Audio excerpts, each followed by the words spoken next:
eu formulei a questão desse curso, né? Se o tempo ainda faz questão. E espero ter cercado essa formulação de tudo que era necessário para entender que essa não é simplesmente, né?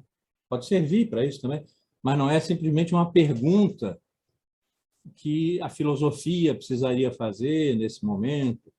O tempo sempre foi uma terrível questão filosófica. Eu devo ter dito aqui, digo de novo, que Santo Agostinho, que não era um filosofinho, né? Dizia que, se ninguém perguntasse, ele sabia o que era tempo. Se precisasse explicar, não sabia mais. É uma questão realmente poderosa.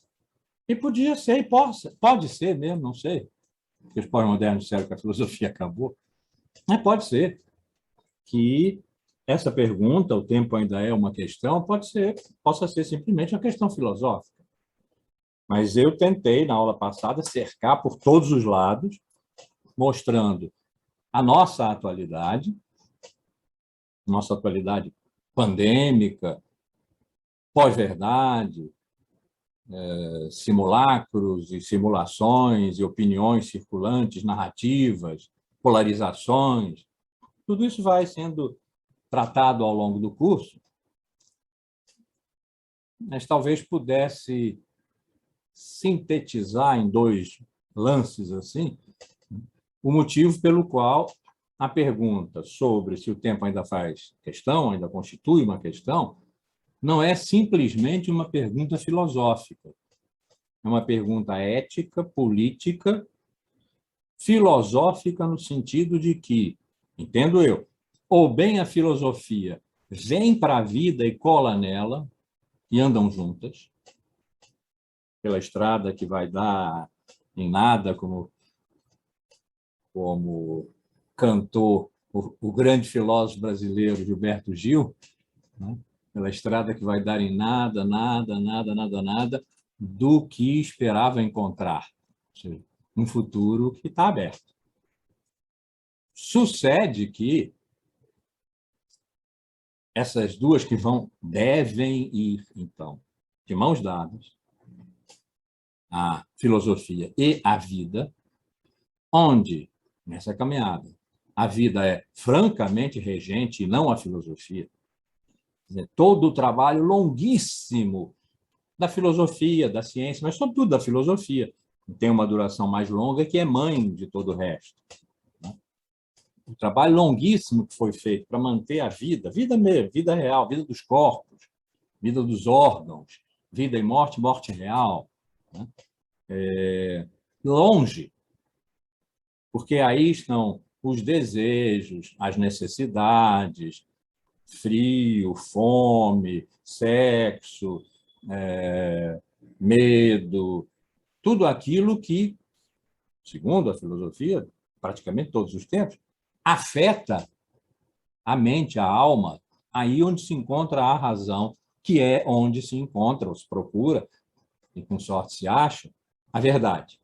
E a filosofia procura a verdade. Verdade de tudo que é. Verdade do ser, como se chamou lá no começo, e pode se manter a palavra. A verdade do real, termo mais nosso contemporâneo, a verdade do real. Ora, os pós-modernos, final do século XX, disseram que o real não acabou, claro, não é tudo ilusão, mas não tem consistência, assim, não, é só aquilo. É pouco, é pobre. As estruturas virtual de redes, de projeções, de simulações e simulacros, todos postos para o consumo, isso é muito mais interessante, não é mais verdadeiro, não é mais bem fundado, é mais interessante. Esse é o movimento, a que nós vamos chegar, dos pós-modernos. E se é assim, a ideia de que o real, aquilo que é, as coisas elas mesmas, os objetos, e nós juntos, nós somos parte do que é, não tem fundamento, quer dizer, um chão absoluto, a partir do qual a gente possa dizer, bom, então isto aqui, esta realidade, tem sua própria essência. Ela é aquilo que ela é por si mesma, porque ela tem um fundamento que independe de nós, sujeitos que vamos tentar conhecer, nos aproximar desse real, dessa realidade, etc. Independe de nós. É dele, do real. Não tem mais fundamento, dizem os pós-modernos. A ideia de fundamento, que é uma ideia de absoluto, fundamento não pode ser assim mais ou menos, né? É aquilo que faz uma coisa ser o que ela é. É absoluto nesse sentido. Por isso que a verdade também precisaria ser absoluta. E não há mais. E, sendo assim, como do século XIX para cá, mas isso nós vamos ver retroagindo para todos os séculos anteriores, porque foi isso que o século XIX fez. Nós nos acostumamos a ver toda a realidade, a perceber toda a realidade como histórica, ou seja, como tendo fundamento no passado, porque o passado é causa do presente, e causa é fundamento. Se quer conhecer uma coisa, procure sua causa. A causa é o fundamento da coisa, de ela ser como é, de ter as características que ela tem, são as suas causas que determinam isso, né? Causas diferentes, efeitos diferentes, fundamentos diferentes, realidades diferentes.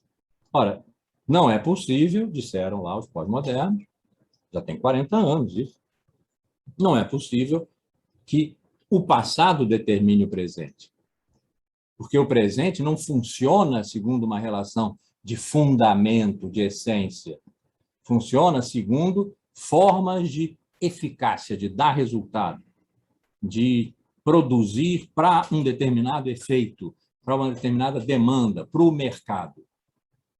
Portanto, o passado abolido como causa do presente, o que faz também com que o presente, como futura causa do futuro, né? Quando o tempo andar, também não há mais, nesse sentido, de causa. Então, não é mais o presente que causa o futuro que nós procuramos, que nós desejamos. Isso significa que o futuro acabou. O futuro, entenda-se, claro que no calendário, no relógio, o futuro vai chegar. Mas igual a hoje. Estruturalmente igual a hoje. Não significa que ele seja igual, repetição pura, mecânica, né? Mas é que não vai haver esse movimento. Vai haver esse. Quer dizer, o futuro virá por um rearranjo, né? Uma reestruturação horizontal do presente. Essa foi a ideia de que, em que eu já mencionei aqui, o Fukuyama, que é um meio filósofo americano, de origem japonesa, escreveu um ensaio, que depois virou um livro, que centrou todo esse debate do fim da história, chamado justamente o fim da história, em que ele disse que todas as contradições, todos os movimentos da história tinham agora se equilibrado no momento atual de um capitalismo sem contrapartida comunista, porque caiu o muro, né?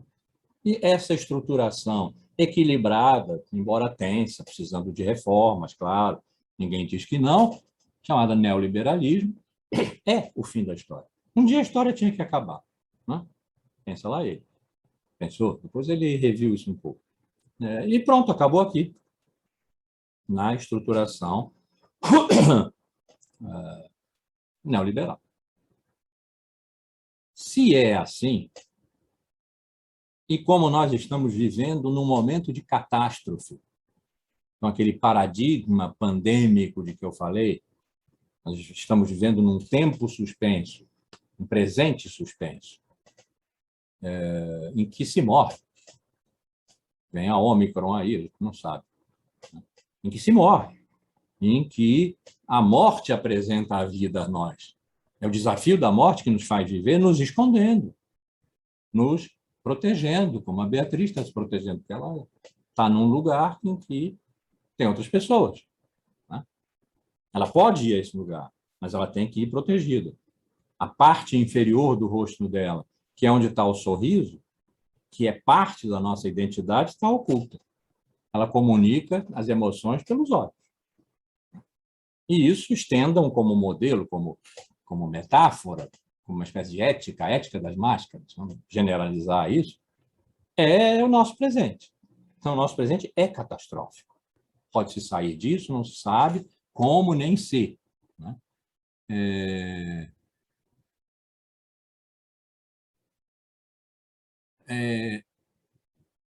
De um presente catastrófico, decorre um futuro distópico.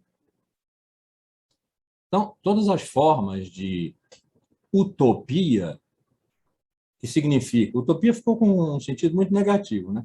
Mas utopia significa que um outro mundo é possível. E nós podemos nos esforçar por tê-lo, por construí-lo desde já, na direção da sua realização, quando for. Mas esse quando for é o futuro. Né? Todas as formas de utopia estão condenadas pelos futuros distópicos, pós-catastróficos. Como a gente diz também, nós estamos num momento pós a verdade. Quer dizer, acabou a verdade. Não é que estamos experimentando o fim da verdade aqui e ali, não. Não tem mais verdade. Trata-se de opiniões, a gente pega as de que precisa para se fortalecer e excluir os outros.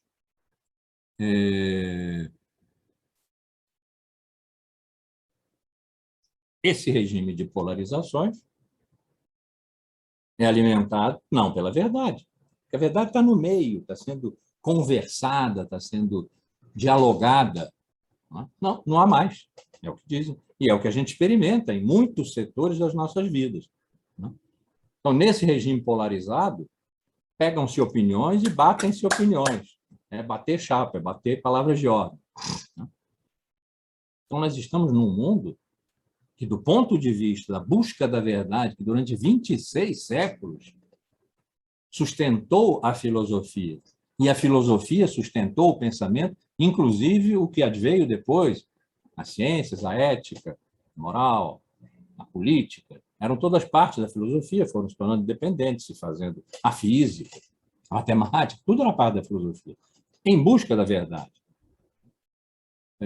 Bom, acabou. Dizem eles, né? Acabou, nós estamos pós a verdade. Isso é um cenário apocalíptico, um cenário distópico. Se a história acabou, não tem mais futuro a ser construído. Ou seja, não tem mais utopia. Vou falar um pouco de utopia, porque essa palavra ficou muito batida. Batida no sentido de batida mesmo, né? Ah, não, porque isso é utopia. E aí pronto, larga, porque a utopia não vai se realizar.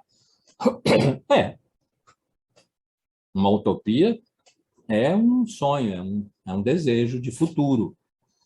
Não vai se realizar, porque é mais do que o tempo pode dar, com todos os seus constrangimentos e limitações. Mas é um guia. Vamos imaginar que a gente esteja na praia. Lá adiante está o horizonte. A gente vê um barquinho, a vela, sumindo no horizonte. Porque a Terra é redonda, como nós sabemos. E resolve ir para o horizonte, nadar até o horizonte. E percebe que, se nós damos 10 braçadas, o horizonte se afasta 10 braçadas. Quando nós nadamos 50 quilômetros, o horizonte se afastou 50 quilômetros. E nos damos conta de que nunca vamos atingir o horizonte. Isso é uma utopia. É uma utopia se nós continuarmos desejando ir na direção do horizonte, porque sabemos que é assim que nós caminhamos. Mudamos de lugar, vamos adiante do lugar onde estávamos. É só nos virarmos e olharmos a praia, ela ficou longe agora. 50 quilômetros longe. Nós fizemos um caminho que não teríamos feito se tivéssemos ficado parados na praia, porque já sabíamos que o horizonte não pode ser alcançado, que isso é uma utopia, que, portanto, é bobagem. Não é bobagem. Foi ela que nos puxou 50 quilômetros adiante na nossa vida, na nossa história, na história da nossa civilização, da nossa cultura, da nossa sociedade, seja o que for. Então, as utopias têm um sentido positivo de criação de futuro.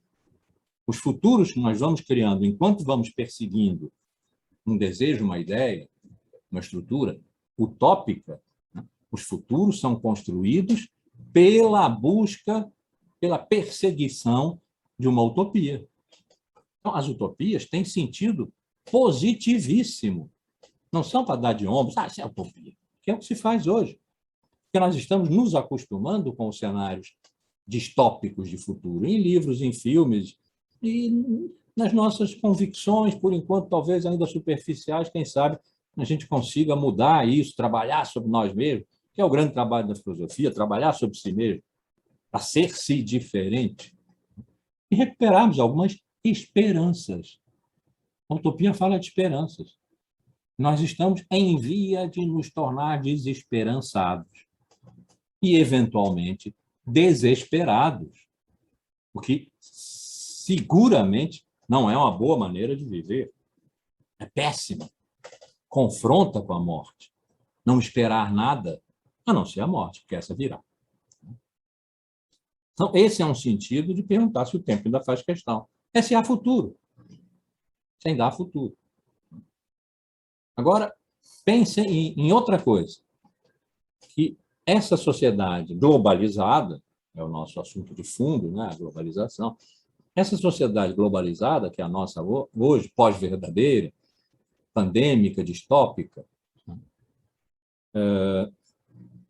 é feita pelo consumo. O que nós criamos ao globalizarmos, o movimento da globalização nós vamos ver, mas só rapidamente, foi a planetarização da técnica contemporânea, as técnicas muito de ponta, sobretudo de informação, de comunicação, mas o desejo absoluto, universal, de consumo de todas as coisas, inclusive valores, corpos, subjetividades, tudo. Vamos olhar o Instagram. É consumo de subjetividade que está sendo feito. Mais ou menos 1 trilhão de pessoas. 1 trilhão é 3.000.000.000. É um número enorme. Agora, é de pessoas. 3 bilhões de pessoas vivem com entre $1, o cálculo é do Banco Mundial, do FMI, pensam em dólar, que é moeda corrente internacional, né? Vivem com entre $1 e $5 por dia. As que vivem com $1 ou menos, porque há o menos, no Brasil nós temos quem viva com muito menos de um salário mínimo. Um salário mínimo não dá $1, que são R$5, né? Se a gente for contar lá até o final, um mês, né? Essas pessoas, bom, e até 5 significa tem algum acesso a uma infraestrutura sanitária, mas não muito. Convive com vala negra, essas coisas. É metade da humanidade, quase metade da humanidade. Somos hoje 7 trilhões e 7 bilhões e 600, 800 milhões. Né? Com 3 bilhões, é quase metade da humanidade. Se não há mais história, se, portanto, não pode haver, por falta de história, que faça rumo, faça caminho para o futuro. Se não pode mais haver futuro, diferente da repetição, ainda que diferencial, tá, do presente, tem 3 bilhões de pessoas sem futuro, sem esperança. 3, meia humanidade sem esperança. E, objetivamente, os pós-modernos tivessem razão. Sem futuro. Pensar nessas é o fundamental da pergunta se o tempo ainda é uma questão, quando a filosofia a faz, colando na vida, nessas vidas. Eu cunhei um termo para dizer essa exclusão estrutural desses 3 bilhões de pessoas. Parece ser estrutural, sem volta. Não é como escravos, que houve, podem ser libertos.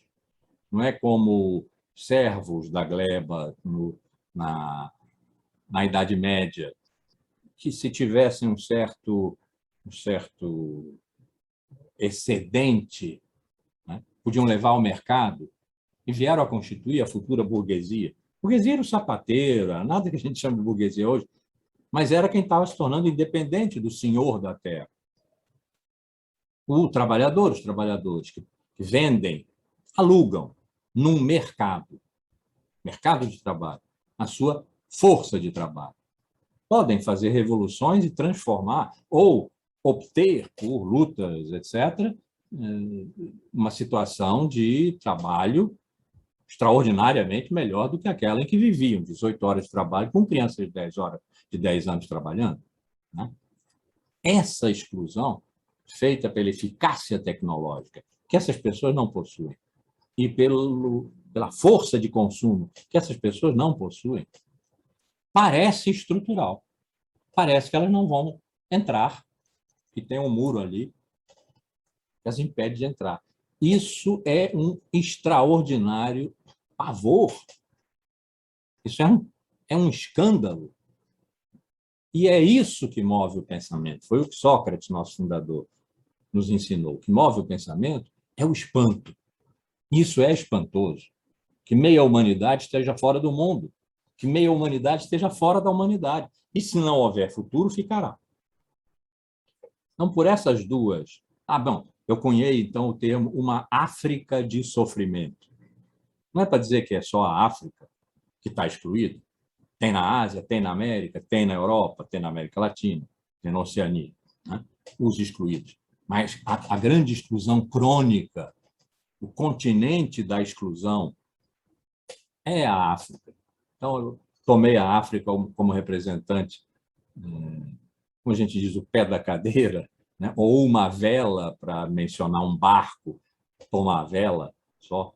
Então, tomei a África como a vela da humanidade excluída, dessa meia humanidade excluída. Então, a pergunta, se o tempo ainda é uma questão, é uma pergunta totalmente ancorada na nossa atualidade, totalmente dolorosa, seja pela África de sofrimento, seja pelo futuro distópico. Totalmente dolorosa. A nossa realidade, a nossa atualidade, que é excelente em muitas dimensões, pelo amor de Deus. Nada de tecnofobia, nem de no passado é que era bom, ou vou voltar para o sertão, para o mato, sem conexão com o mundo, jogo fora meu iPhone. Não, não, não, não. Há coisas excelentes e extraordinárias. Né? Boa tarde, Natália. Há coisas fantásticas no mundo em que nós vivemos, trazido pela tecnologia, pela globalização. Mas há uma questão de fundo, ética, política, que a filosofia tem que agarrar para si, porque é a filosofia que pensa, que reflete, que transcende o simplesmente dado. Por isso que nós precisamos ainda da filosofia, senão que a filosofia agarre isso, pela África de sofrimento e pela distopia do futuro. Então, esse é o pano de fundo.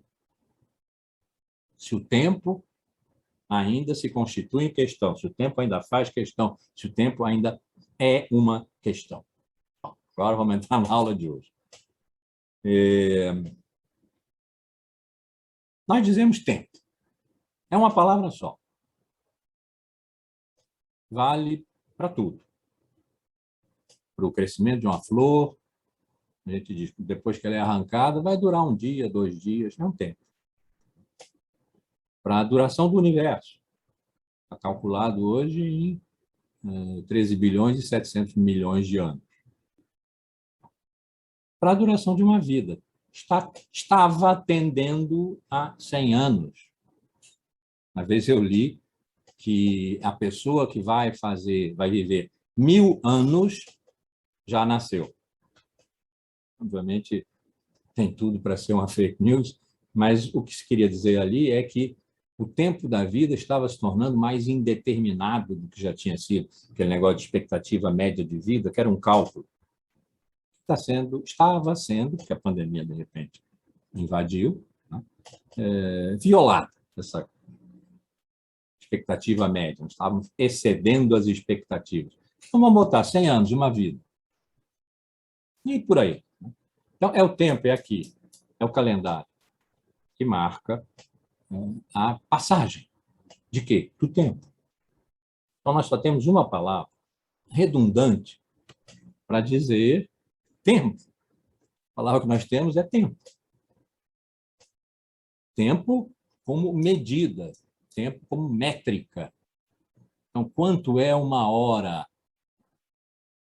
1 minuto é 60 segundos, uma hora é correndo, né?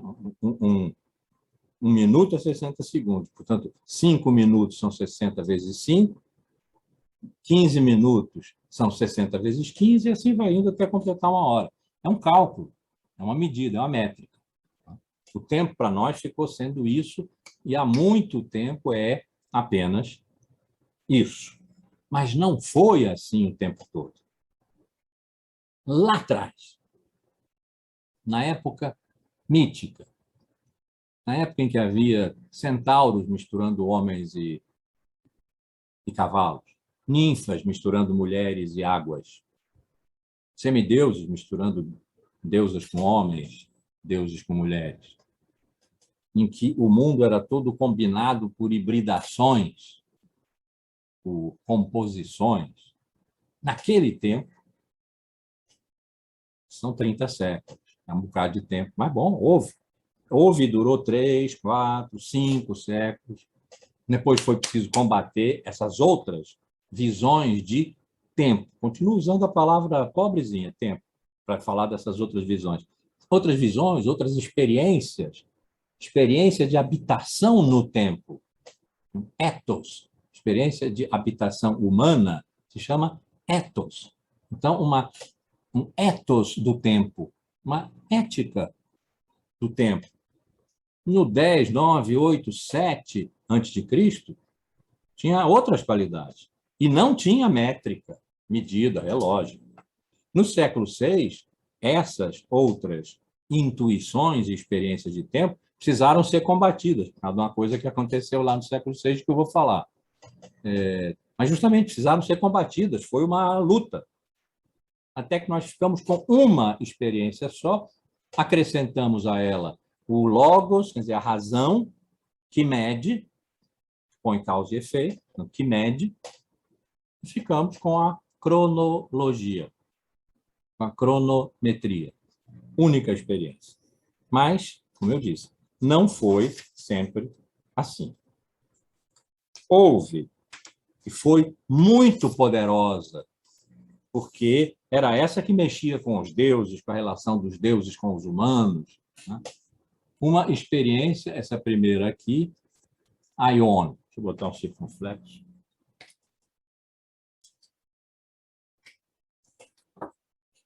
Aion, primeiro.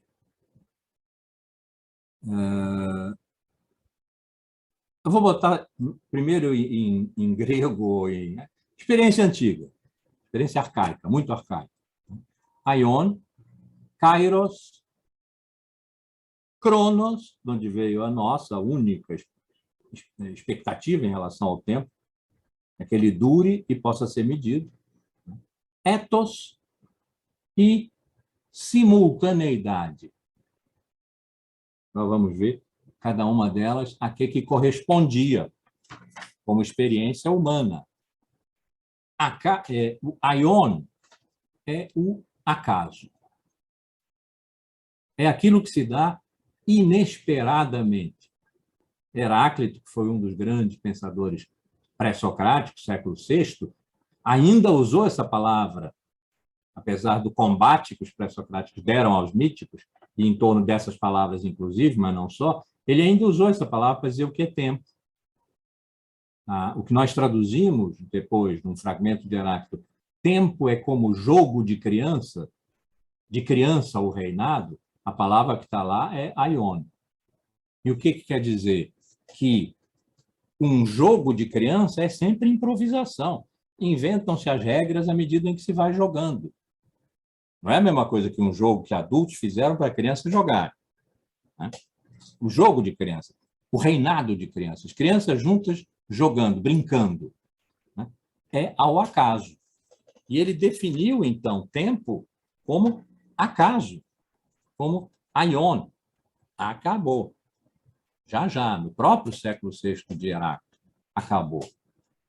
Kairos é a oportunidade. A oportunidade é algo que é o tempo oportuno. Né? O tempo oportuno pode ser o tempo de plantar. Se a gente plantar fora do tempo oportuno, não vai dar nada, não vai ter colheita. Pode ser também alguma coisa que passa, a gente percebe e agarra para si. E se passar e nós não pegarmos, não volta. Perdemos. Então, aí tem um tanto de acaso e um tanto de decisão. Nós, humanos, já entramos aí. Então, Kairos é um tempo que ainda se dá assim, de repente, mas que nós podemos pegar e trazer para nós e fazer com ele alguma coisa. É o tempo de engravidar. Nós queremos um filho, uma filha. Eu queria 4 filhas, tive uma que vale 27. Tem um tempo certo, certos dias. Né? Se perder aquele tempo, não teve gravidez, não tem filha.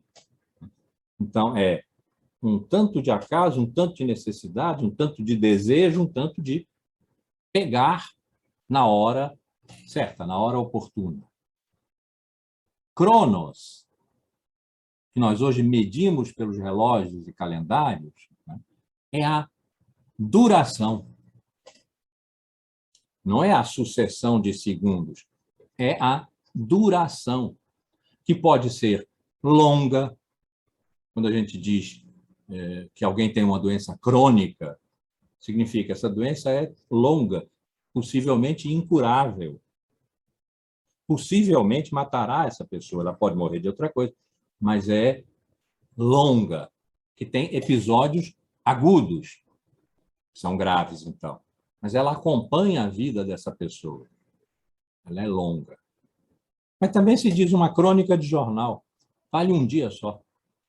No dia seguinte, como se dizia no tempo em que o jornal era sobretudo de papel, no dia seguinte ele vai estar embrulhando peixe na peixaria. Não vale mais nada, deixou de ser a crônica, porque era para um dia, no dia seguinte tem outra crônica. Não tem a repetição dessa. Tem outra. Então, Cronos é a duração, pode ser longa, curta, média, não é a medida da duração, é a duração. É toda a duração, muita ou pouca. Não tem relógio ainda aí. Ethos. Ah, peraí, eu não botei. Ethos.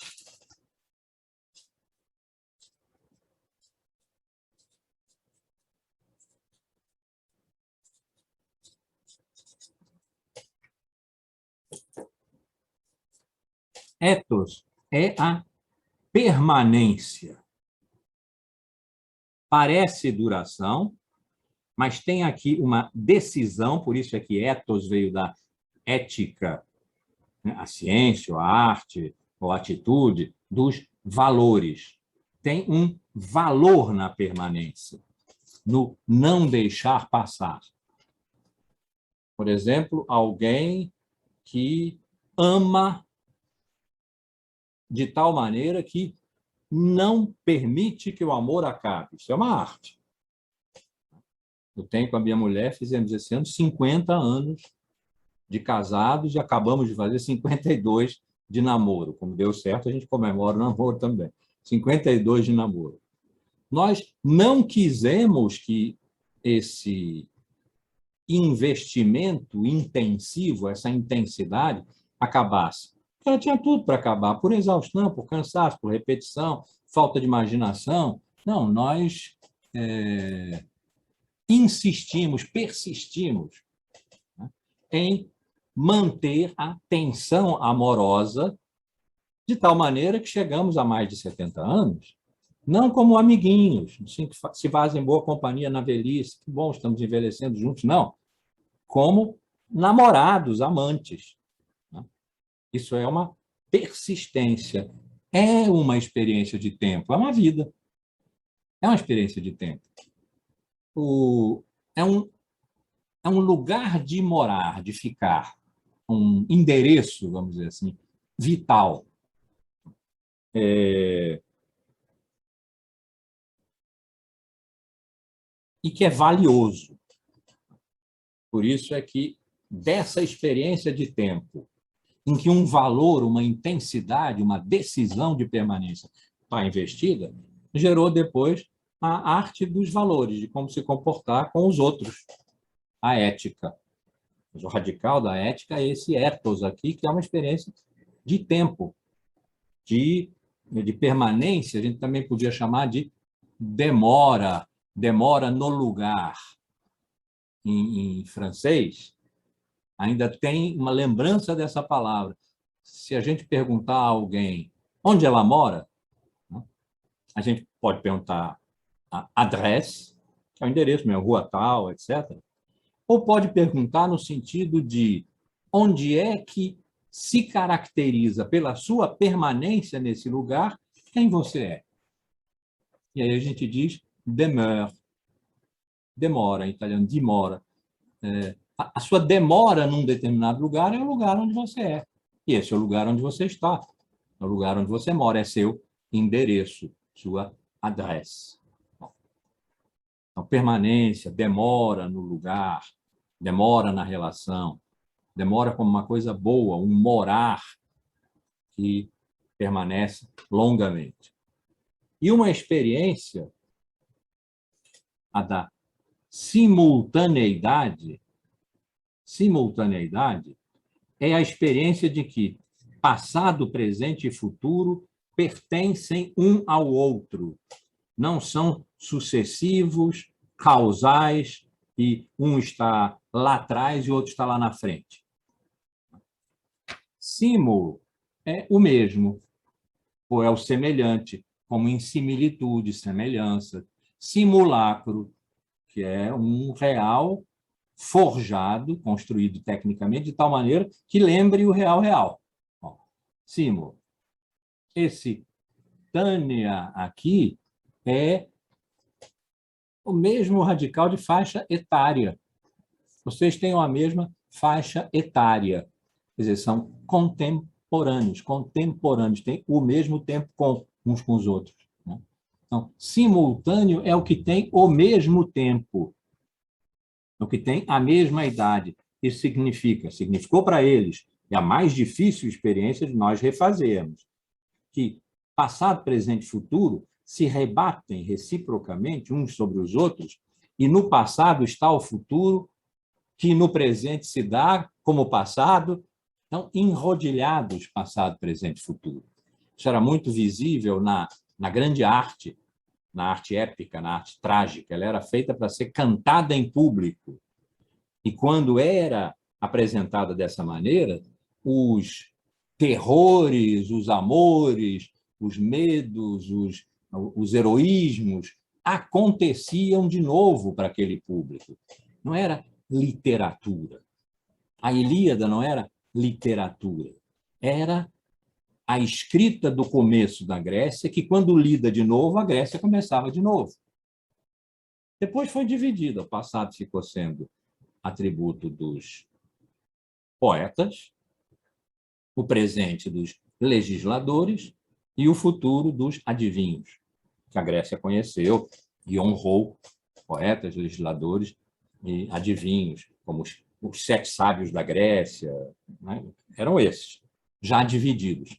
Essa experiência de simultaneidade é difícil de recuperar, mas está, por exemplo, na ciência cosmológica, astrofísica atual, quando se fala em multiversos, em vez de um verso, um universo que contenha todas as leis da física celeste, a física de toda a matéria do universo, se houvesse uma hipótese física com a qual eles trabalham, como possível, mesmo provável, se houvesse vários estados de matéria diferentes entre si, vários universos, tanto multiversos, se poderia passar de um a outro, pelo que eles chamam de buraco de minhoca, é uma passagem de um a outro, em que se saísse do presente de um para o passado, para um tempo do outro, do presente de um para um tempo do outro, que é passado nesse um, do qual se saiu. É uma ideia estranha para nós, né? Estão acostumados a passado, presente e futuro como sucessivos, porque causais, um causa o outro. Uma ideia muito estranha.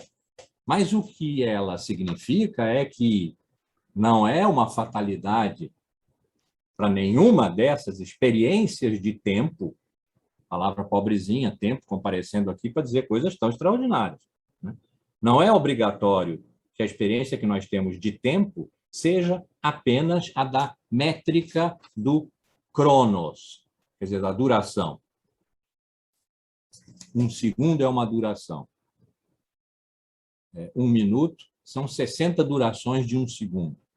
Isso é matemática. Não é mais uma experiência de habitar o tempo, um ethos, uma ética temporal. No século VI, quando isso ainda estava valendo em boa medida, não estava morto ainda, fez-se um investimento. A filosofia estava aparecendo ali. A mítica, a experiência mítica do mundo, de habitar junto com os diferentes, junto com os deuses, com os animais, com as florestas, os lagos, os rios, em que havia em tudo, divino e humano, animal e humano, natural e humano, tá? Tudo misturado, em que as experiências de tempo, então, eram muito diferentes. Os tempos dos deuses são diferentes dos tempos humanos. Os deuses, dizia Homero, lançam os dados do acaso sobre... Os dados do acaso caem sobre a mesa dos deuses. Então, os deuses jogam dados, jogam ao acaso. Eles não são determinados por um tempo mais ou menos fixo ou por uma duração, eles são eternos.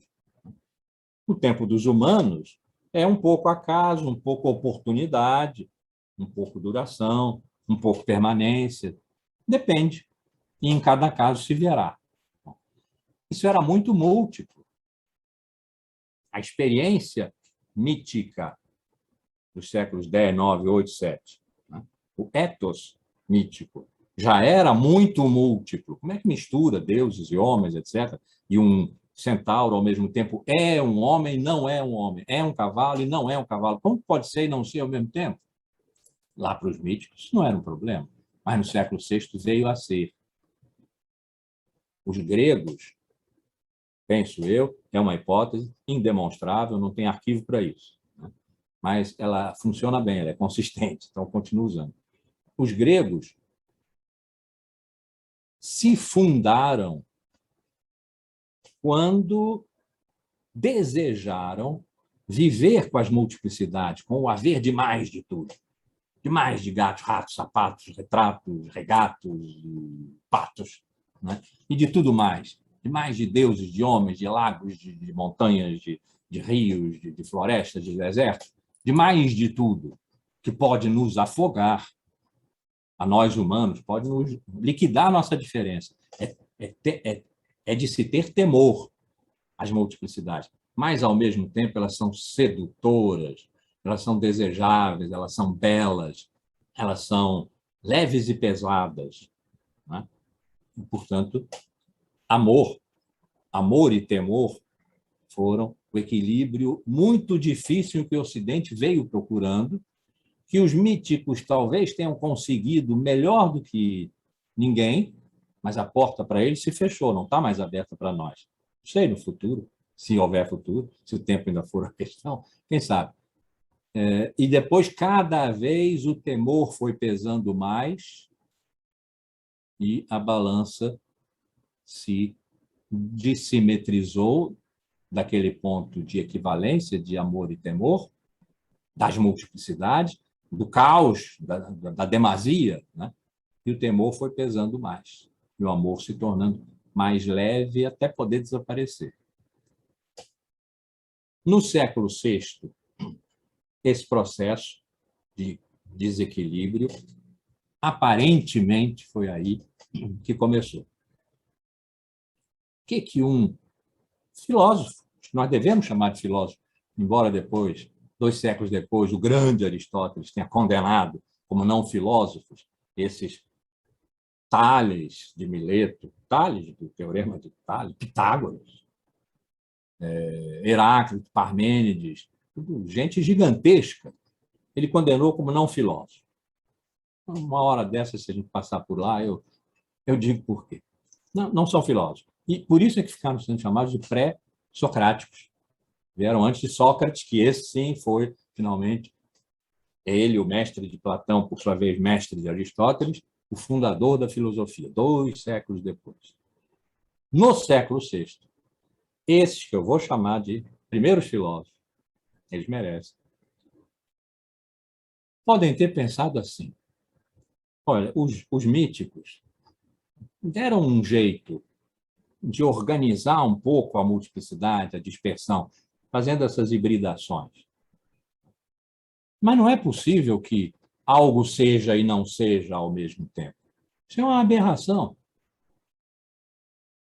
É necessário que haja um princípio, um só. Não é ser e não ser. É um princípio só, que dê conta de tudo. Se nós encontrarmos esse princípio, tudo pode ser múltiplo, diferente, caótico, à vontade, porque, no final das contas, está tudo amarrado aqui nesse princípio único, que é, então, universal, genérico, abstrato. Não é nenhuma coisa, porque as coisas têm seu tempo próprio, as coisas são sempre concretas. Essa aqui, isso é uma coisa. Aqui atrás da tela tem outra coisa, semelhante a essa, mas não é a mesma coisa. Essa é essa, aquela é aquela. Eu posso mostrar as duas, imediatamente fica evidente, por serem duas, que não são a mesma coisa. Tá? Então, o princípio, o tal, universal, abstrato, genérico, válido para tudo, não pode ser uma coisa entre outras coisas, nem que seja o coisaço, a coisona, a máxima coisa. É sempre uma coisa, o maior que seja. Afetada, portanto, pelas diferenças entre coisas. Não, tem que ser um princípio que valha para tudo, mas que não seja determinado, ele, por nada. Seja, portanto, absoluto. E eles encontraram. Quem procura, quem pergunta desse modo, já restringindo a questão, e vai procurar, acha alguma coisa. E eles acharam que o princípio que vale irrestritamente para todas as coisas é que todas, sem exceção, são. Não há nada que não seja. Serem todas as coisas, portanto, ser é a qualidade comum a todas as coisas que são diferentes, mas tem uma qualidade comum. Essa é ser. Ser, ainda aqui, verbo, no infinitivo. Portanto, infinito, vale para tudo. Verbo, quer dizer, é qualidade comum, mas não é adjetivo, é genérica, é absoluta. Não é substantivo ainda, o ser. Que aí a gente vai perguntar, o que é o ser? E vai dizer, é isso, é aquilo. Aí, essa questão dos pré-socráticos morreu. Vai acontecer no século V e se solidificar no século IV. Aqui no sexto dos pré-socráticos, não. Eles estavam combatendo a maneira como os míticos organizaram as multiplicidades em combinações, semideuses, centauros, ninfas, consideraram que isso era ainda muito instável, muito não valia para tudo. O que se combina com uma pulga? Que existe uma enormidade numérica de pulgas. O que se combina com as pulgas para constituir uma outra coisa, que não é nem pulga nem essa outra, mas é essa outra aí é pulga? E aí pronto, pacificou esse excesso de haver pulgas. Aparentemente não tem, não vale para tudo. Nós precisamos de um princípio, disseram os pré-socráticos, pensaram aparentemente os pré-socráticos no século VI, nós precisamos de um princípio que valha para tudo. Ser vale para tudo. Tudo é, nada não é. Não há nada de que se possa dizer. Isso não é. Falou isso, já botou o dedo em cima de alguma coisa e, portanto, ela está lá, ela é. Então, ser é um princípio absoluto. E, sendo assim, não tem tempo. Não pode se dar ao acaso. De repente, ser. De repente, não ser. Não pode. Não pode ser um momento oportuno. Olha o ser aí, gente, pega. Então, o ser acabou de passar. Não, não dá. Então, nem aion, nem kairos. Não é também uma duração, porque duração tem limite. Uma doença crônica acaba quando a pessoa morre. Uma crônica de jornal acaba no dia seguinte. E ser é ilimitado, porque vale para tudo eternamente. E esse veio ser, então, o tempo, o único tempo verdadeiro. Ser é eterno. Um dos grandes pré-socráticos foi Parmênides. Foi o único que escreveu um poema, de modo que os fragmentos que nós temos dele são, às vezes, muitos, 50 seguidos, porque é um poema. Né? Os versos estão lá encadeados. Fragmentos significa, depois da condenação, que no século IV, 2 séculos depois, portanto, Aristóteles fez dos pré-socráticos e disse, não são filósofos, eles pararam de ser lidos. Quer dizer, eles pararam de ser copiados, publicados, né? É copiar. Pararam de ser copiados. Os nomes tinham sido guardados, mas as obras não existiam mais. No século XIX, que no século XIX, portanto, 20, contando a partir de Aristóteles, século IV, 23 séculos depois, o século XIX, que criou a história como condição para nós entendermos as coisas, né? Como se o século XIX estivesse dizendo, sabe o que é ser? É história. É o tempo que passa. Quando olhou para os pré-socráticos, disse, século XIX, não, mas esses caras existiram. Eles pensaram, como é que nós vamos deixar eles fora da história? Não tem nada fora da história. Traz eles de volta. Mas onde é que eles estão? Os livros deles não existem mais. Mas Platão fez uma referência a Parmênides. Aristóteles fez uma referência, 2, 3, a Tales. Diógenes Laércio fez várias referências, ele fez umas biografias lá. Então cata aqui, ali, 2 filólogos alemães, Dietz e Krantz, DK, é o prefixo de todo fragmento pré-socrático, é isso. E o que é o fragmento, então? É o que Dietz e Krantz encontraram, sem aspas, sem 2 pontos, aspas, nota de pé de página, Heráclito de Éfeso, livro tal, página tal. Não tem. Pessoas, posteriormente, usaram frases referindo-se a filósofos esses, pré-socráticos, que Dietz e Krantz consideraram fragmentos das obras desses pré-socráticos e publicaram um livro, Os Fragmentos Pré-Socráticos, que é um livro preciosíssimo, mas muito contestável. Ninguém tem certeza se Heráclito disse aquilo, se disse naquela ordem, com aquelas palavras. Sequer se teve aquela ideia. Aparentemente, sim. Há muito tempo que já se pensa sobre esses fragmentos. Né? Então, não é uma coisa assim que a gente se engane toda hora, não.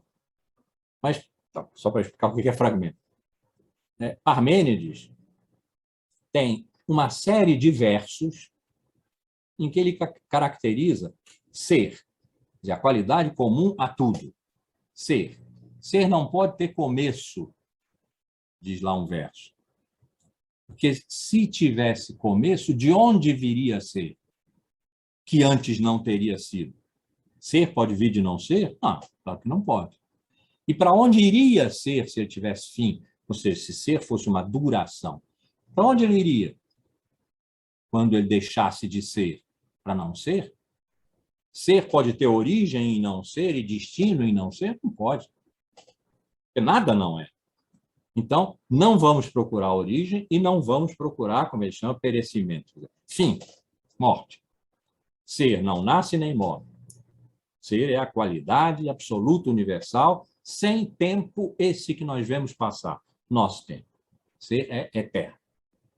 Depois se juntaram algumas outras características que estão nesse poema, nessa sequência de 53 versos, que aí pode se juntar, mais ou menos, e nós ficamos dizendo, embora ele não tenha posto em nenhum verso isso que eu vou dizer agora, ficamos dizendo que Parmênides considerava que ser é uno, eterno, imóvel, imutável. Isso foi muito discutido depois. O que é para reter para nós aqui é que ser é eterno.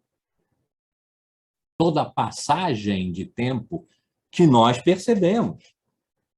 Porque, afinal de contas, o que os pré-socráticos tinham feito? Eles nos disseram, deixa correr as multiplicidades, a explosão de todas as coisas, que são, deixa explodirem, deixa caotizarem, tem problema. Chamaram essa força cósmica de physis. Depois foi traduzido como natureza. Porque, no final das contas, tudo vai estar recolhido em ser, na unidade, princípio de tudo. Aqui eles deram o nome de logos. Depois foi traduzido como razão. Não era para os pré-socráticos.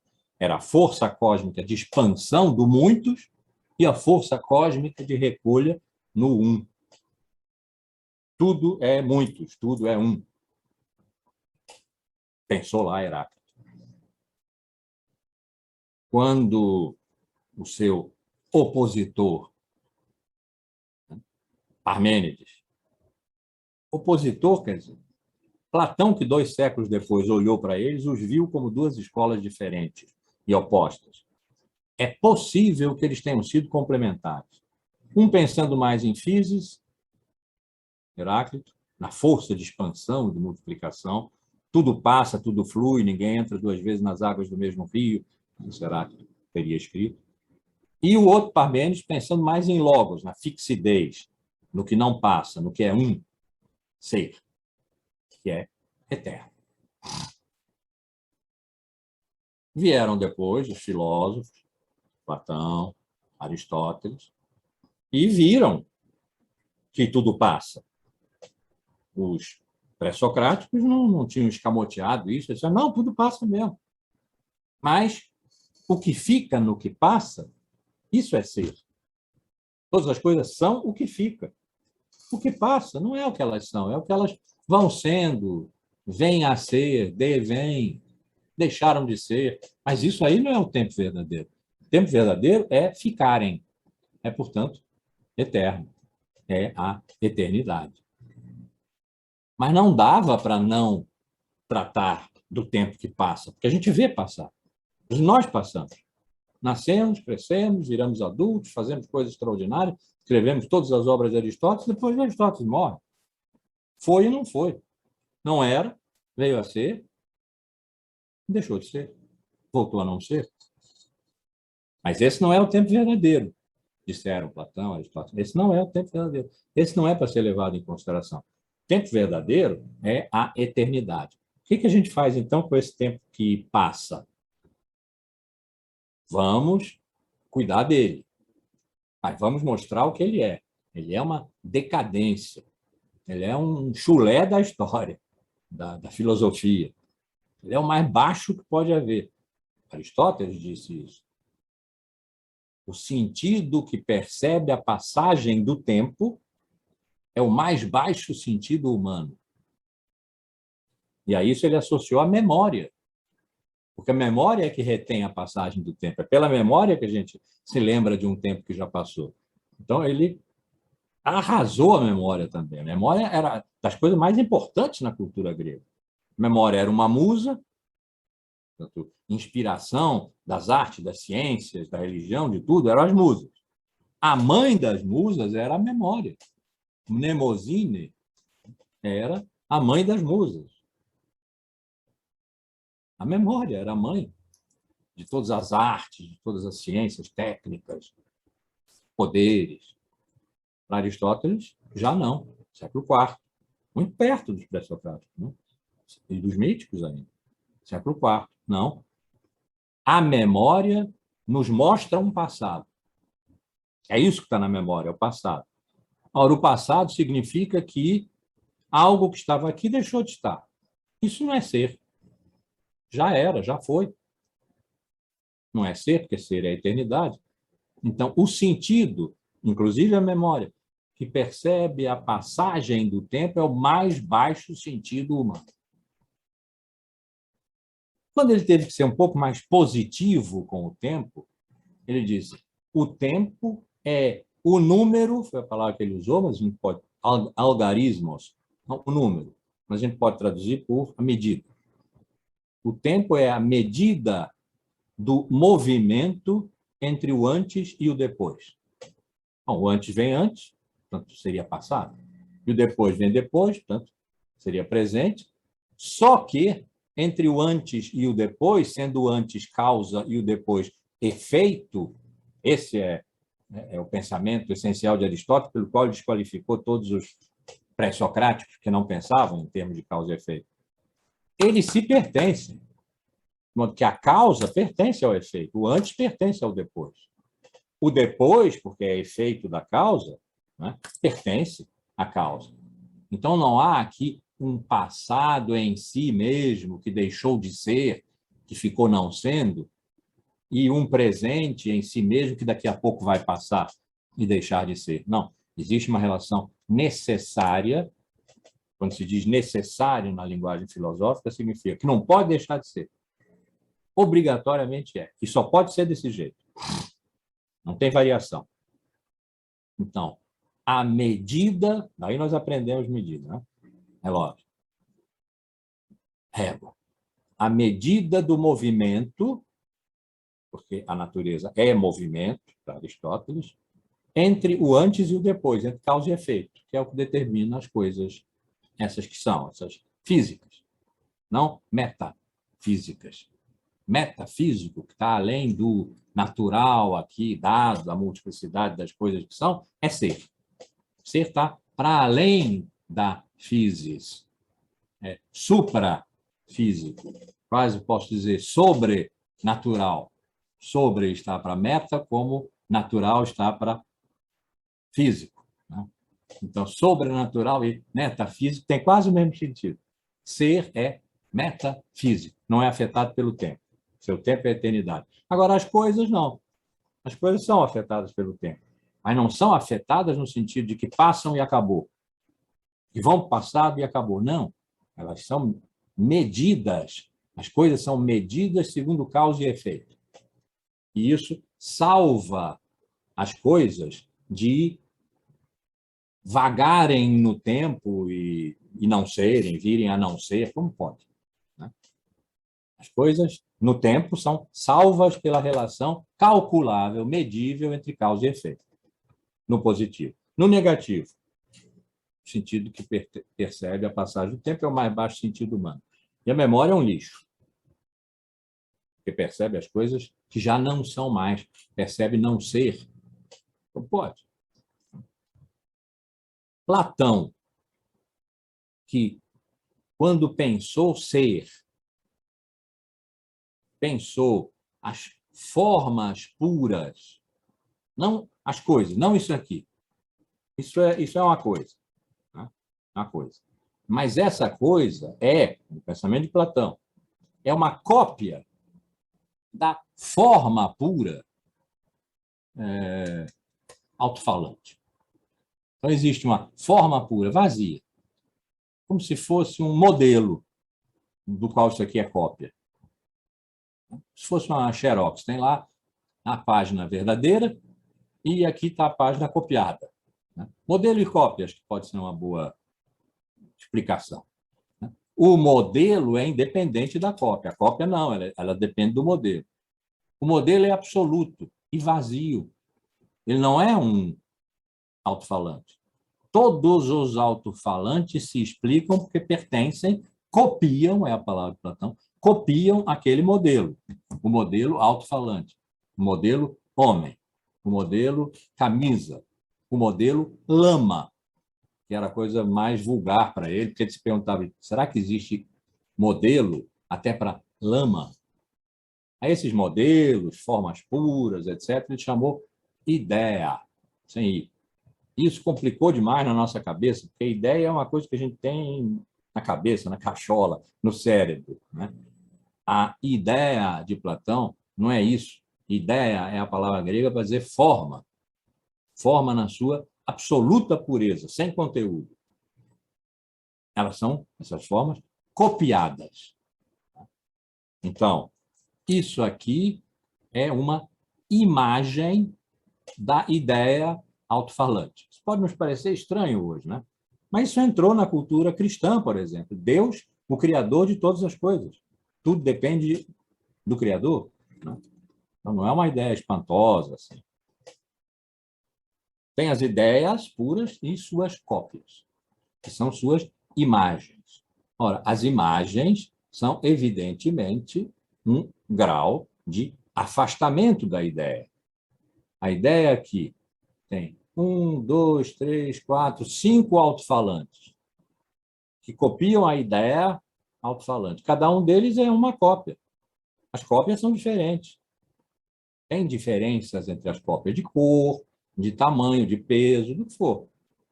Todas copiam a essência da ideia alto-falante, mas copiam diferentemente. Então, há uma imperfeição na cópia, quer dizer, na imagem. E o que há de perfeito, que é ideia, que é eterna. Aqui está a dimensão mais radical de ser. Não é que isso aqui não seja, é porque copia. Mas a dimensão mais radical está aqui, na ideia. A ideia é imóvel. Se ela fosse móvel, ela seria diferente de si mesma. O que tem movimento, no que eu mudei de posição, já não sou o mesmo. Agora vocês estão me vendo de perfil. Se eu virar para lá, vocês vão me ver de costas. As imagens mudam. A ideia não. Ela é imóvel, eterna, imutável, como Parmênides disse de ser. Ser é uno, eterno, imóvel, imutável. Platão aproveitou isso. Foi Platão que viu assim. Então, como é que ele definia o tempo? Como imagem móvel da eternidade. Então, eternidade é o tempo verdadeiro. Imagem já é uma quebra.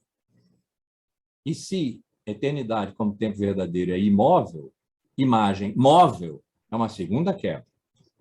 Então, imagem móvel da eternidade significa um rebaixamento da eternidade. O tempo que nós vemos passar, vemos porque ele se move, mas a eternidade não se move. E vemos porque ele é imagem. São essas coisas aqui. Pronto, eu os estou movendo. Elas são imagem. Por isso é que nós vemos passar. Ser, nós não vemos. Ele não tem a corporeidade de uma coisa. Então, os dois grandes padrões da filosofia de todos os tempos, que vieram até nós, aqui estão apanhando muito. No século XX já estavam apanhando. Agora aqui, se a filosofia acabou, então pau em Platão, pau em Aristóteles, que são os grandes mestres de pensamento que nós tivemos, discípulos de Sócrates, que não deixou nada escrito, espertamente, mas que é o fundador da filosofia. E isso ficou. A eternidade como tempo verdadeiro. E o tempo que passa é que nós percebemos como um tempo que não é falso, mas que é uma degeneração da eternidade, valeu para a filosofia e teologia cristãs. E aí, se vocês pensarem, Platão, século IV. Não, Parmênides, século VI. Foi quem disse que o tempo de ser é a eternidade. Século IV, Platão e Aristóteles. Séculos III, II, I, antes de Cristo, as escolas chamadas menores, os estoicos, epicuristas, céticos, cínicos, que pensaram a natureza como lei eterna. A natureza. Se perguntasse, talvez, para eles, o que é ser para vocês, eles talvez respondessem, é a natureza. Mas não era por aí que eles andavam. O caminho deles era mais ético do que lógico, do que epistemológico e tal. Aí, século I até 13, 14, a filosofia e teologia cristãs é Deus. Qual é o tempo de Deus? É a eternidade. Aí entrou o Renascimento, 14, 15, 16, entrou o Renascimento. E foi-se pensar. Deus não era pensável, disseram eles, porque não podia ser um objeto do muito finito e limitado conhecimento humano, pensamento humano, porque ele é infinito e ilimitado. Ele existe, foi o criador de todas as coisas, mas é infinito e ilimitado, não pode ser conhecido. Mas as suas criaturas podem. O homem, e a filosofia moderna, século XVII, foi tratado do homem como sujeito, e a natureza. E as ciências que começaram ali no século XV, com Copérnico, o heliocentrismo, a Terra gira em torno do Sol, é redonda, né? Esferas, são esferas e tal, foram tratar da natureza. Mas como? O exemplo da ciência talvez seja o melhor. Como foram tratadas a natureza? A gente sempre diz, o Newton estava sentado debaixo de uma árvore, caiu a maçã na cabeça dele, ele ficou pensando sobre aquilo e fez, então, a grande formulação da lei, chamou-se a lei da queda dos corpos, que é a lei da gravidade. Quer dizer, a Terra atrai a maçã. Se ela se solta lá do que artificialmente aprende na árvore, ela cai. E pode-se calcular essa queda. As massas se atraem, os corpos se atraem na razão direta das massas, na razão inversa do quadrado das distâncias. Pronto. Essa foi a formulação dele. Ele estava conhecendo a maçã, a coisa natural, a maçã que passa, que cai, que tem um tempo que apodrece, né? Que não era, veio a ser, teve flor, deu fruto, o fruto amadureceu, caiu, apodreceu. Isso é um tempo que passa, a maçã. A ciência não vai conhecer a maçã, vai conhecer a lei segundo a qual as maçãs e todo o resto, todos os corpos celestes, os astros, né? Os sóis, etc., as estrelas, caem umas em relação às outras no sentido de que se atraem. A teoria da gravidade é essa, né? Se atraem, entram no campo de atração da outra, esbarram, fazem explosões, criam supernovas, enfim. Né? Assim se conhece o universo. Segundo o quê? Leis universais, que são, por isso mesmo, eternas. As leis que regem o universo são tão eternas quanto Deus, que criou o universo segundo ele mesmo, as leis são ele mesmo projetadas no universo, é eterno. Então, andando para trás, modernidade, ciências vieram até nós. A física, a astronomia, né? Ciências novas, como Galileu chamou, estavam aparecendo ali entre o Renascimento 14, 15, 16 e o primeiro moderno, 17, 18, Newton, pronto. Leis naturais, eternas. Antes, na Idade Média, Deus, eterno. Antes, no 3, 4, no 3, 2, 1, antes de Cristo, natureza, eterna. É lei absoluta. Antes, no 4 antes de Cristo, ideia, eterna. Ser, que Aristóteles usou a palavra antiga, né? Ser, eterno. E lá atrás, no começo da filosofia, ser, a palavra foi criada aí, eterno. Tempo de ser qual é? A eternidade. E assim foi, estou falando do século VI a.C., até o final do que, por conveniência, eu chamo de primeiro moderno, século XVII, XVIII. Até lá, nós estamos falando, portanto, de 6 mais 18, 24 séculos. Durante 24 séculos, o tempo verdadeiro foi a eternidade. E aion, kairos, cronos, etos, simultaneidade, tudo foi limado, desapareceu. Não são mais, ou não foram mais, eu desconfio que podem voltar, porque eu desconfio que há futuro, não foram mais aproveitadas, só podiam ser aplicadas ao tempo imperfeito, ao tempo vagabundo, chulezento, como eu disse, o chulé da filosofia, que é o tempo que passa. E quando passou, passou, não é mais. Não pertence mais a ser, pertence a não ser. E não ser não é. Ah, que vagabundagem o tempo. Nunca pertence à eternidade. Então, aion, kairos, cronos, etos, simultaneidade, não pertencem a ser, que é eterno. Isso valeu de diversas maneiras, ser foi dito de diversas maneiras ao longo desse muito longo tempo, de 24 séculos. Né? A eternidade foi o único tempo verdadeiro. Aí entramos no século XIX, que eu chamo de segundo moderno, exatamente, eu disse há pouco, por conveniência, chamo de primeiro moderno 17, 18, chamo o século XIX de segundo moderno por causa do que vai acontecer aqui e que é incompatível com os 2 séculos anteriores. O que é que vai acontecer aqui? Esgotou-se. Penso assim, né? Eu imagino e fabulo assim. Imagino os grandes pensadores, os grandes filósofos, cientistas também, do século XIX, se reunindo de noite no subterrâneo de uma igreja abandonada, para pensar o seguinte: gente,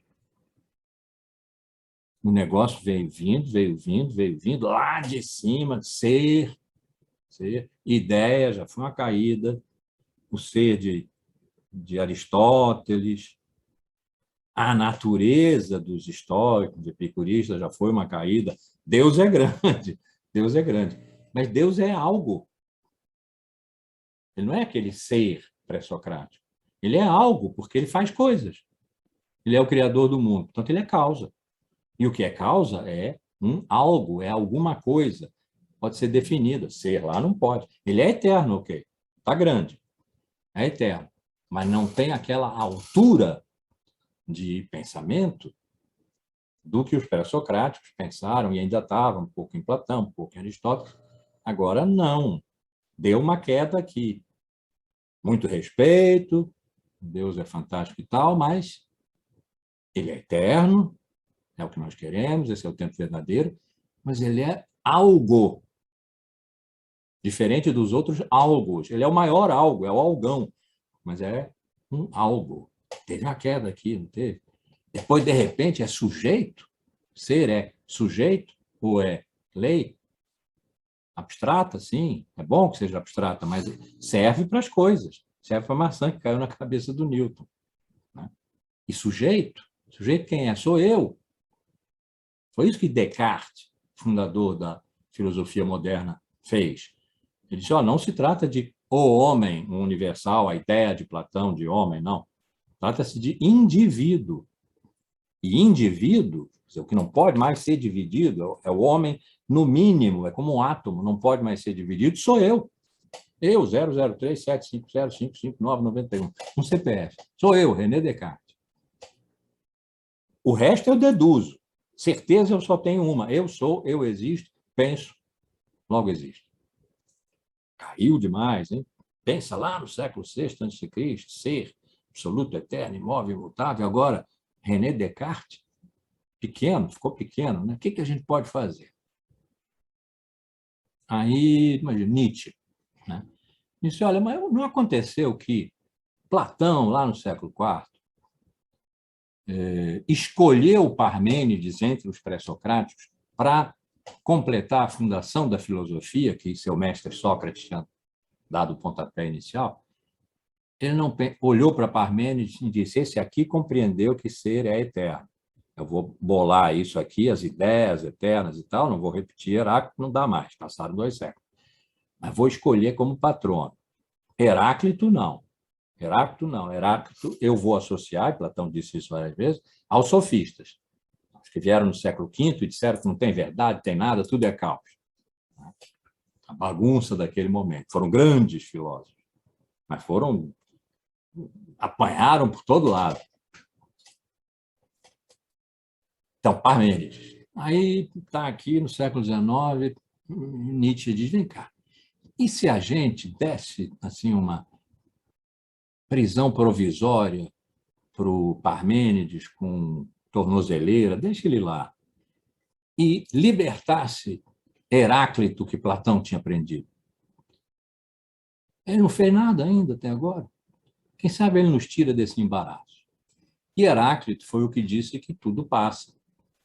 Ora, tudo passar, tudo fluir, ele não disse essa frase, é atribuída a ele, tudo flui, eu não disse. Não está nos fragmentos dele, pelo menos. Mas a ideia de que tudo tem começo e fim, de que há movimento, é de Heráclito. Então, tudo passa de antes não ter sido para agora ser. Portanto, tem uma origem. Se a gente for olhar para a origem, a gente pode entender a coisa no seu movimento, até o seu fim. Isso o que é? Posto na dimensão do tempo, que é o que interessa aqui. Né? Interessava a eles também, no século XIX, mais do que em qualquer outro século. Isso é história.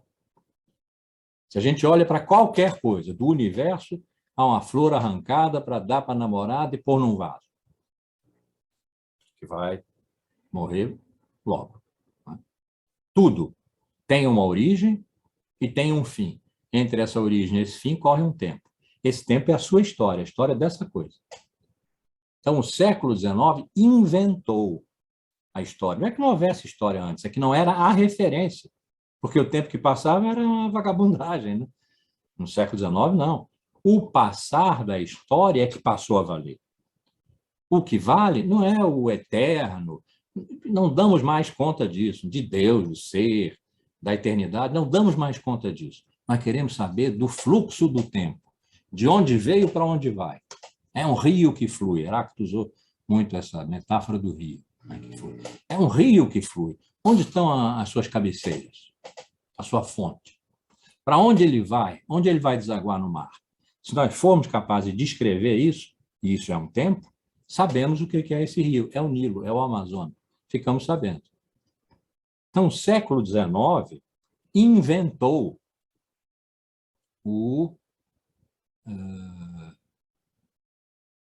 a história. Inventou a história. Como guarda-chuva para tudo. Tudo cabe debaixo do guarda-chuva da história. Tem nada que não tenha tempo. Deus não tem tempo, mas ele não está mais aqui. Paradigma, eu chamo.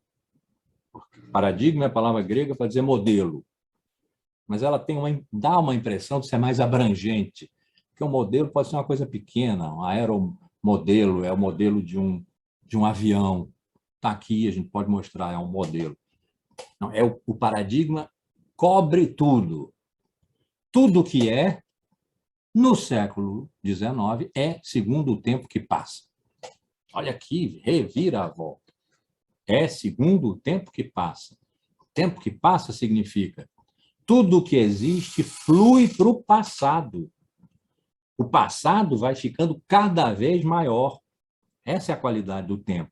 Fazer passado. O passado fica cada vez maior, gerando cada vez com mais peso, com mais determinação, com mais verdade, porque ele se tornou grande, o passado, o presente.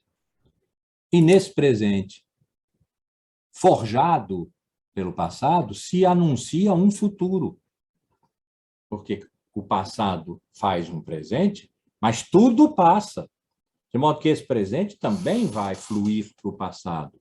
E um novo presente virá, que nesse momento aqui em que nós estamos ainda é futuro. Ainda é um tempo que não veio, mas virá. Os pós-modernos, final do século XX, disseram não virá mais. Quer dizer, o tempo vai, a gente vai mudar de calendário, daqui a pouco vai ter uma virada para o ano 2022, mas é tudo igual.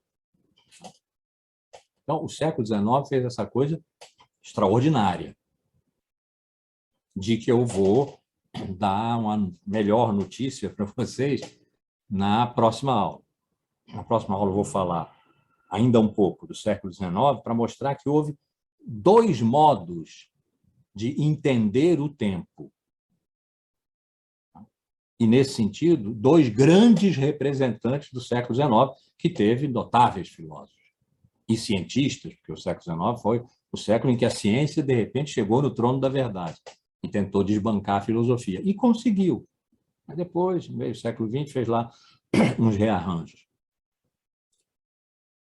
Um que pensou o tempo para cima, como uma realização final no absoluto, então ainda estava vinculado à ideia antiga do tempo como um trânsito, que um dia acaba, porque um dia se encontra o absoluto. É como se ele estivesse dizendo, ó, é ser, sim, eu vou falar de ser, mas por enquanto não. Por enquanto eu ainda estou no tempo que flui. Um dia ele acaba. Ou seja, um dia a história acaba. Mas acaba em glória, acaba em máxima realização, no absoluto, conceito absoluto, espírito absoluto. Também diz Deus, também usa a palavra Deus. Esse é Hegel. É progressivo. O tempo cresce para cima. Marx bebeu daí. Foi daí que ele pôde nos contar uma história materialista, ao contrário da história que Hegel conta. Marx disse, a dialética de Hegel é toda muito boa, mas ela está de cabeça para baixo. Eu vou botar sobre os próprios pés. Isso, então, o chamado materialismo dialético e o materialismo histórico. Ele conta toda a história segundo uma evolução, a palavra super século XIX, evolução, progresso, revolução. Tudo é tempo aí, né? E são palavras de continuidade do tempo até uma realização final completa, absoluta, que para Marx é o modo de produção comunista. Não tem mais contradição aí, o tempo para, a história acaba. E o outro, que foi Nietzsche. Nietzsche não pensou o tempo como uma seta para cima, mas, pelo contrário, para baixo. O tempo é uma ladeira abaixo de uma origem, século XIX, origem, de uma origem extraordinariamente alta, lá no século VI, nosso século VI antes de Cristo, lá nos gregos, né? E depois uma queda ladeira abaixo até o fundo do poço do presente dele, lá no século XIX, que é o do último homem, o homem que deseja morrer, o que não tem vontade de nada, tem um nada de vontade. Pois tem uma saída disso, a gente vai ver. Então, eu vou rapidamente apresentar para vocês esses dois grandes padrões de compreensão do que é o tempo que passa. Marca paradigmática do século XIX. Valorizar o tempo que passa, positivo ou negativamente, hegeliano ou nietzschianamente. Valorizar o tempo que passa, dizer que sim, é assim mesmo que as coisas se dão, o tempo passa. Isso está correto. Para aí a gente poder entender quem é Nietzsche e quem é Foucault, que foi, dos filósofos do século XX, possivelmente o mais nietzschiano. Ele não ficou escrevendo livros sobre Nietzsche. O texto que vocês vão ler, Nietzsche, e resumir e comentar, não, eu vou fazer o seminário, né? Vocês vão ler, eu vou fazer o seminário, depois vocês vão me fazer o textinho de vocês, muito pessoal, sobre, que chama Nietzsche, a genealogia e a história. Mas ele não ficou escrevendo livros sobre Nietzsche, mas é dos filósofos do século XX, na minha opinião, o mais fortemente nietzschiano no seu trabalho, que não foi uma repetição de Nietzsche, mais fortemente nietzschiano. E é por isso que eu escolhi um texto de Nietzsche que caracteriza o século XIX, o século da história, mas caracteriza fazendo a sua crítica. E Foucault, que caracteriza o seu tempo, o século XX, como herdeiro de Nietzsche. Então, esses dois textos dialogam, e é por isso que eu vou apresentar eles em sequência. A segunda consideração intempestiva de Nietzsche entra no dia 13, daqui a 2 semanas, e, portanto, leiam. Quem ficou no Nietzsche, eu já recebi alguns. Dá licença, professor. É isso que eu ia falar. Eu peguei esse texto aí, eu te mandei um e-mail, não sei se você recebeu, só para confirmar. Recebi. Ah, então tá bom, obrigada. Recebi. Já sei que você é do Nietzsche, né? É. A Ana está computando todo mundo que é do Nietzsche, que é do Foucault e tal, para eu ter depois o grupo e poder avaliar, né? Mas você acho que você foi a primeira. Se vocês puderem avisar também, né, quem é, porque a gente não se Isso. conhece. Não, tem que avisar, para vocês poderem se encontrar, bater um É. papinho. Sim, Ana. Então, o mais rápido possível, né? Porque daqui a duas aulas vai ter o seminário do Nietzsche. Então, o grupo do Nietzsche deve estar pronto, já deve estar pronto a essa altura. Dá uma olhada lá. Pois é, obrigada. Quem pediu o Nietzsche me manda. E manda para o grupo. Né? Sei lá, manda... a essa altura a gente já tem os e-mails quase todos, né? Manda para o grupo e diz, vocês são os Nietzsches, agora se virem. Né? E depois, no dia 20, o seminário de Foucault, mesma coisa. Temos uma semana a mais, mas quem escolheu o Foucault, acho que Foucault ninguém ainda se manifestou. Quem escolheu o Foucault, manda para mim, na verdade é a Ana que está vendo, mas ela manda para mim para eu tomar conhecimento, ela vai agrupar, mandar para vocês vão trabalhar juntos. Então, próxima aula, um pouquinho de século XIX para caracterizar Hegel e Foucault como as duas grandes linhas de força. E aí, os seminários... aí apresentar Foucault e apresentar Nietzsche, e em seguida, então, isso é na mesma aula, né? Próxima aula. E em seguida, então, o seminário de Nietzsche, o seminário de Foucault, aí nós vamos para o recesso, e só no dia 10 de janeiro é que voltamos, e aí vamos entrar forte no século XX. A ideia, naturalmente, é chegar no nosso tempo em que se diz que o tempo acabou, que nós estamos pós todo o tempo, distópicos e pós-verdade. Que é aqui que a gente está morrendo, por causa da pandemia.